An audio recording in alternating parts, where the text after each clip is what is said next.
ಓಂ ಶಾಂತಿ. ಮುರಳಿಯ ಮುಖ್ಯ ಸಾರ ದಿನಾಂಕ 2/1/2025 ಬಾಪ್ದಾದ ತಿಳಿಸ್ತಾರೆ. ಮಧುರ ಮಕ್ಕಳೇ, ತಂದೆಯ ಪಾತ್ರವು ನಿಖರವಾಗಿದೆ. ಅವರು ತಮ್ಮ ಸಮಯದಲ್ಲಿಯೇ ಬರುತ್ತಾರೆ. ಇದರಲ್ಲಿ ಸ್ವಲ್ಪವೂ ಕೂಡ ವ್ಯತ್ಯಾಸವಾಗುವುದಿಲ್ಲ.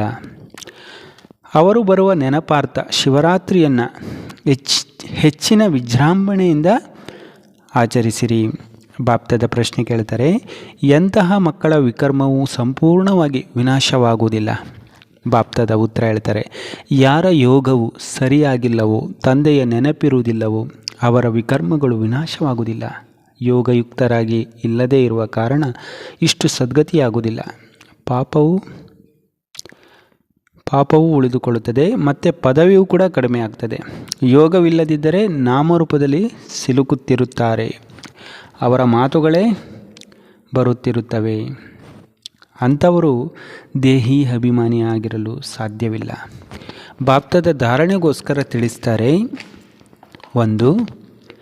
ಶಿವರಾತ್ರಿಯಂದು ಅವಿನಾಶಿ ಜ್ಞಾನರತ್ನಗಳ ಅಂಗಡಿಯನ್ನು ತೆರೆದು ಸೇವೆಯನ್ನು ಮಾಡಬೇಕು.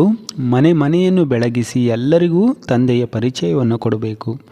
2. ಸತ್ಯ ತಂದೆಯೊಂದಿಗೆ ಸತ್ಯವಾಗಿರಬೇಕು. ಯಾವುದೇ ವಿಕ್ರಮವನ್ನು ಮಾಡಿ ಮುಚ್ಚಿಡಬಾರದು. ಯಾವುದೇ ಪಾಪವೂ ಉಳಿಯಬಾರದು. ಆ ರೀತಿ ಯೋಗಯುಕ್ತರಾಗಬೇಕು. ಯಾರದೇ ನಾಮರೂಪದಲ್ಲಿ ಸಿಲುಕಿಕೊಳ್ಳಬಾರದು.